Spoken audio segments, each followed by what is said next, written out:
Halo, balik lagi dengan Kang Mehmet di sini di ALT. Nah, jadi di video ini saya ingin menjelaskan beberapa kesalahan-kesalahan umum ketika kalian memilih komponen komputer. Tapi ini sebelum kalian merakit ya. Jadi ini sebelum waktu kalian memilih-milih komponen komputer kalian itu apa aja. Oke, sebelum kita lanjut ke intinya, bagi kalian yang ingin membeli kaos ini dan kaos lainnya, kalian bisa cek di Tokopedia ataupun Shopee kami ya. Kalian juga bisa membeli merchandise lain selain kaos atau barang-barang yang berhubungan dengan ALT lainnya. Oke, kesalahan yang pertama yaitu kalian membeli power supply murah dengan kualitas yang rendah. Jika kalian baru masuk ke dalam dunia rakit PC, ada satu hal yang mungkin sering kalian dengar yaitu jangan membeli power supply murah. Dan ini adalah saran yang cukup masuk akal. Sebenarnya ada juga power supply terjangkau yang layak untuk kalian beli di pasaran. Tapi kelayakan tersebut tergantung dari power supply tersebut dapat memenuhi kebutuhan kalian atau tidak. Dan alasan paling sering kalian memilih power supply ini adalah karena alasan budget. Jika budget kalian sangat tipis namun komponen yang kalian gunakan tidak haus daya, maka kalian dapat menghemat pengeluaran tersebut dengan menggunakan power supply yang murah. Jadi sebelum kalian menghamburkan uang untuk membeli power supply, baiknya kalian sesuaikan juga dengan kebutuhan daya komponen yang kalian pilih. Memilih power supply yang murah boleh saja, tapi sebisa mungkin hindari memilih power supply dengan kualitas rendah. Terlepas dari memilih power supply murah pada rakitan, kalian itu boleh-boleh saja, tapi perlu diingat tidak semua power supply dibuat sama. Ada beberapa produsen yang umumnya menjadi pilihan yang baik seperti dari Seasonic, FSP, Corsair, Thermaltake, EVGA, dan lain-lain ya. Dan alangkah baiknya kalian menghindari power supply bawaan casing. Power supply dengan merek tidak jelas juga itu kalian harus hindari, apalagi dengan iming-iming ex Korea ya.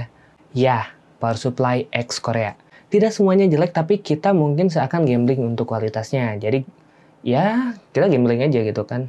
Dapat yang bagus ya syukur, kalau gak dapet yang bagus ya udah.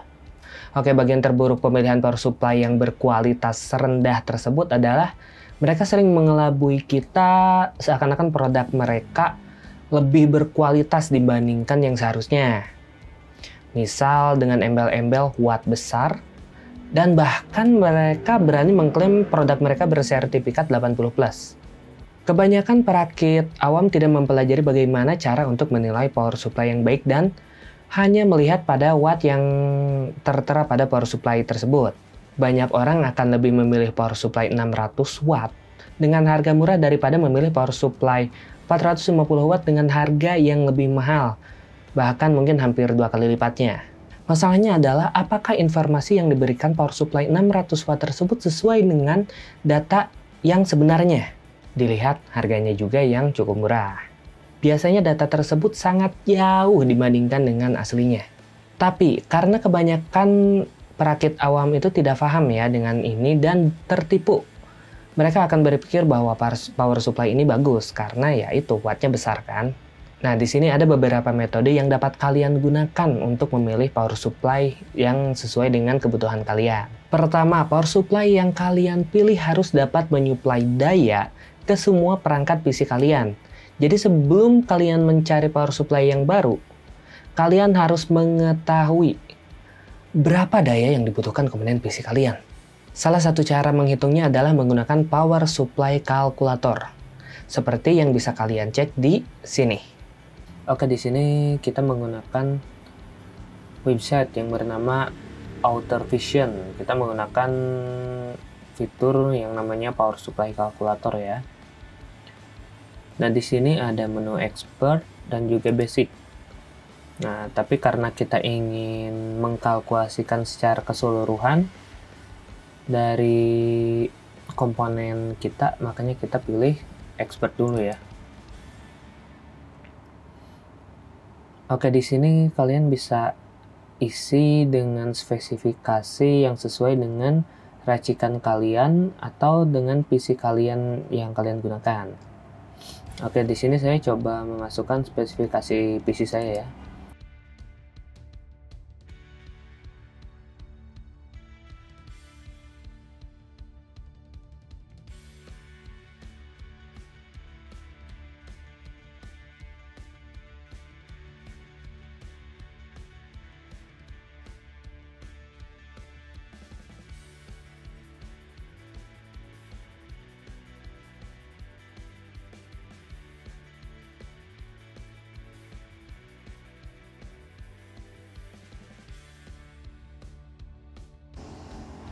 Nah, ini penggunaannya ya.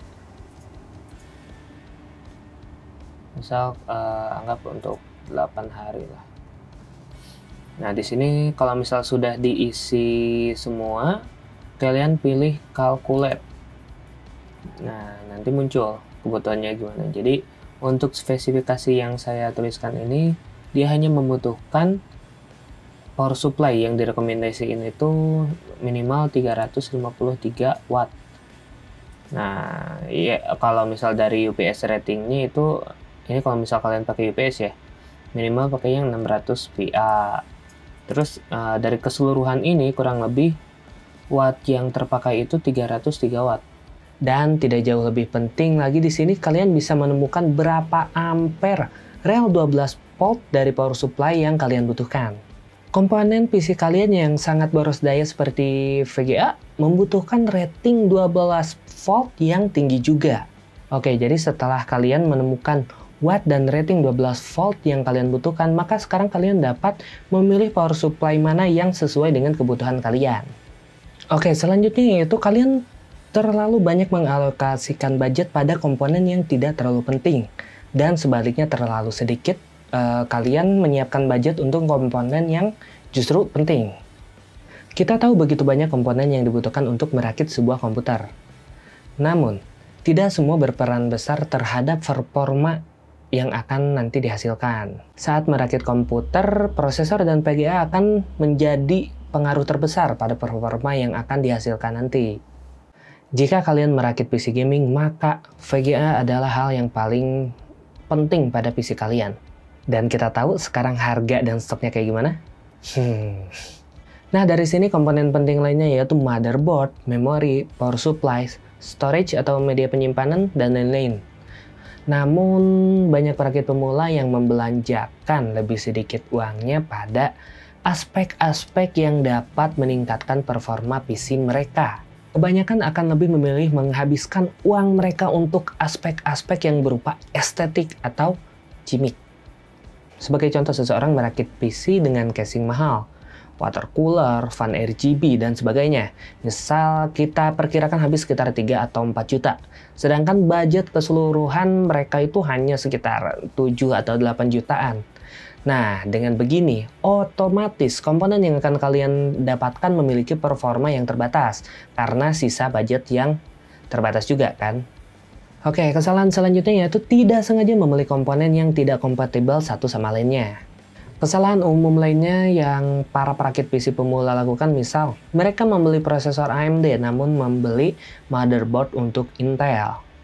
Atau mungkin mereka membeli prosesor Intel Gen 11 dengan motherboard seri 400. Ya, memang pada generasi 10 dan 11 Intel menggunakan soket yang sama, yaitu LGA 1200.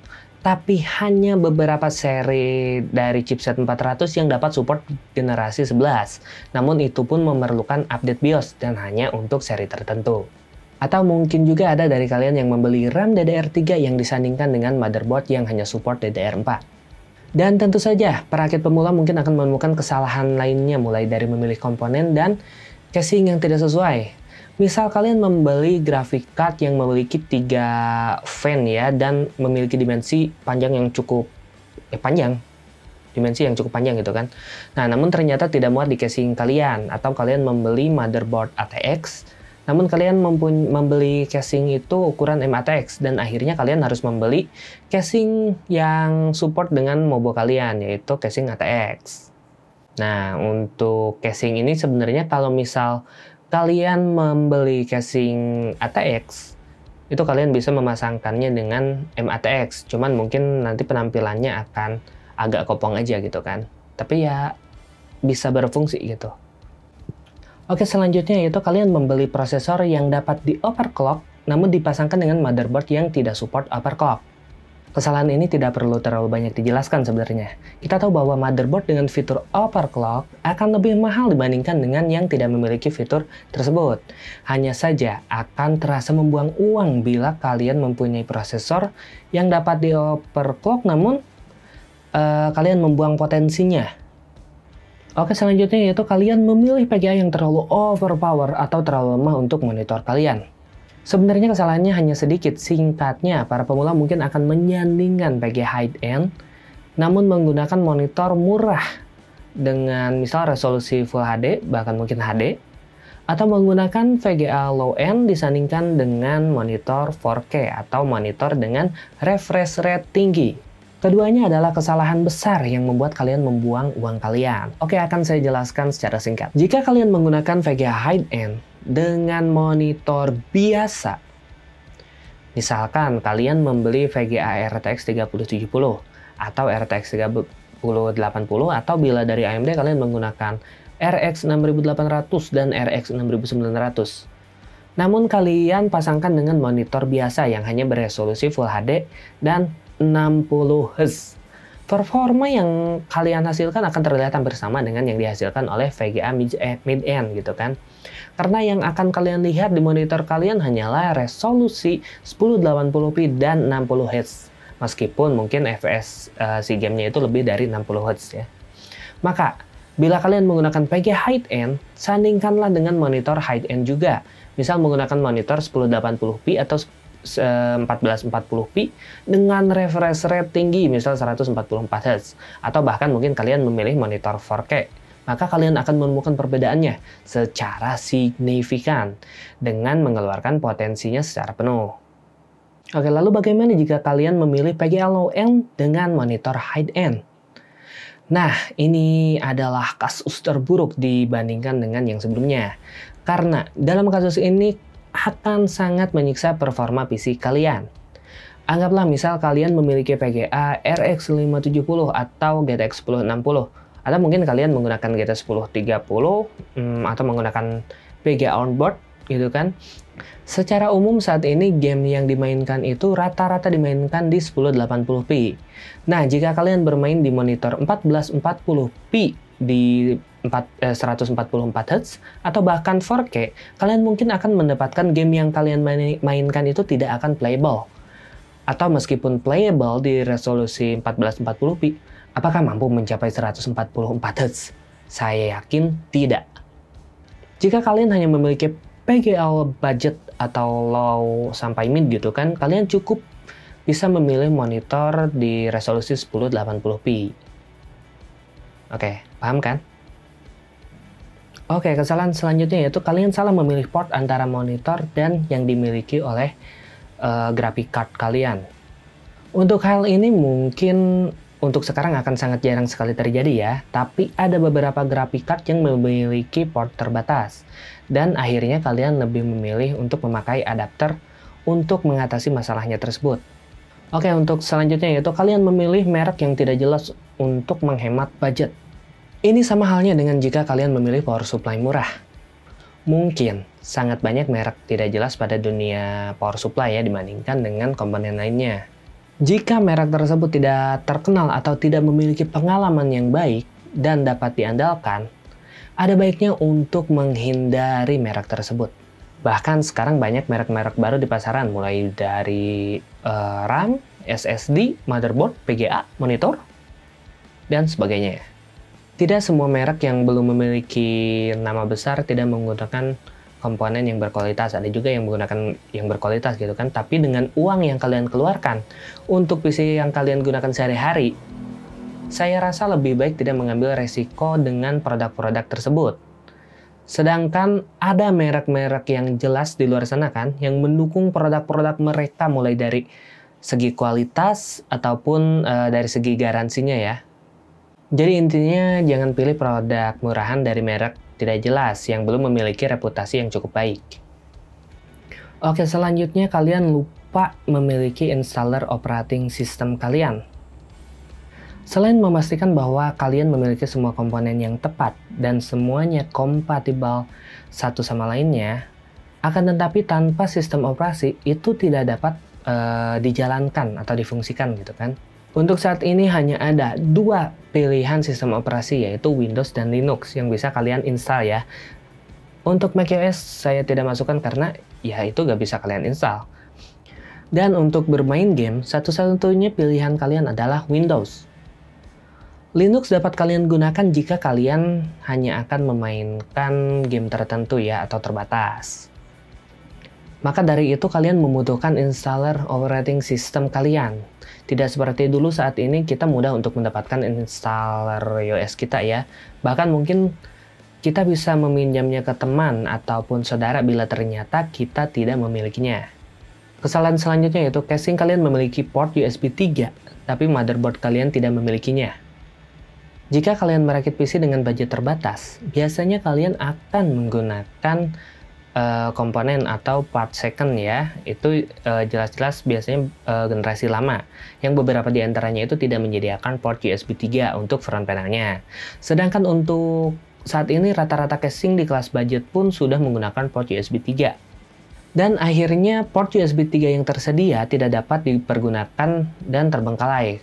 Kalian masih bisa menggunakannya dengan menggunakan adapter USB 2 ke USB 3. Tapi kalian tidak akan mendapatkan semua keuntungan yang harusnya kalian dapatkan dengan hadirnya port USB 3 tersebut. Oke, kesalahan selanjutnya yaitu kalian tidak memiliki speaker pada motherboard kalian. Speaker yang saya maksud bukanlah speaker yang biasa kalian gunakan untuk mendengarkan musik ya, tapi ini speaker yang emang dimasukkan di motherboard kalian. Ada kalanya PC kalian akan mengalami masalah dan hal yang paling membuat frustasi adalah bagaimana menemukan masalahnya. Beruntung rata-rata masalah tersebut dapat terdeteksi dengan adanya speaker di motherboard kalian itu. Dengan cara memberikan signal yang bisa kalian terjemahkan masalahnya dengan mengecek buku manual untuk mengartikan maksud atau kesalahan-kesalahannya gitu kan. Kebanyakan casing hadir dengan speaker motherboard di dalamnya, tapi tidak semua. Maka dari itu, daripada kalian repot, pastikan kalian memiliki speaker pada motherboard kalian. Kan jadi repot ya kalau misal kalian ada error, kita nggak tahu ini errornya kenapa. Kalau misal ada speaker, seenggaknya kita tahu, oh ini ada masalahnya di sini. Oke, kesalahan selanjutnya yaitu menghabiskan terlalu banyak budget kalian namun memiliki koneksi internet yang jelek. Sayangnya sering sekali saya menemukan seseorang menghabiskan jutaan bahkan puluhan juta untuk merakit PC mereka, namun tidak memiliki akses internet yang memadai. Sedangkan saat ini segala sesuatu selalu terhubung dengan internet. Saya yakin ada banyak di antara kalian yang merakit PC untuk kegiatan streaming. Niatnya seperti itu. Namun kalian tidak memiliki akses internet yang cepat atau tepat gitu kan. Dan pada akhirnya kalian hanya mengeluarkan uang terlalu banyak, namun tidak dapat dipergunakan sesuai dengan apa yang kalian inginkan. Namun bahkan beberapa mungkin akan berpikiran bahwa berlangganan internet itu terlalu mahal. Padahal mereka menghabiskan begitu banyak budget mereka untuk merakit PC untuk streaming gitu kan misal. Oke, jadi itu adalah beberapa kesalahan-kesalahan yang mungkin kalian dapatkan saat pertama kali atau kalian yang pemula pertama merakit PC gitu kan. Nah, saya harapkan apa yang saya sampaikan ini bisa bermanfaat buat kalian dan bisa menghindari kesalahan-kesalahan yang mungkin bisa kalian perbuat sebelum kalian merakit PC. Atau yang lagi nabung sekarang kan, memilih part komputer kayak gimana. Oke, jika kalian mempunyai saran ataupun kritikan, kalian bisa tambahkan di komentar.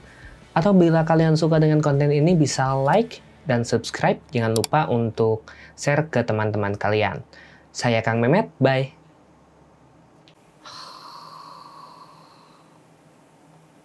Beres.